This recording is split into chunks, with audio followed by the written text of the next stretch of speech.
పరిహారి కలిదోషహారియై సర్వభూపాలురకు సిరులను కలిగించు మోహిని కృష్ణులుగా మోహము తొలగించు గరుడ వాహనమెక్కి ధనదాస్యమును చూపు హనుమంత సేవలో అభయం ప్రసాదించు గజవాహనముపై భ్రాంతిని తొలగించు సూర్య ప్రభను నిలిచి అక్షీణతను పెంచు శ్రీవత్సవక్షుడై ఆ చంద్ర ప్రభను విహరించు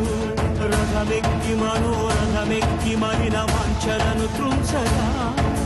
రయమెక్కి హరిహయమెక్కి కరుణ వీక్షణము పంచ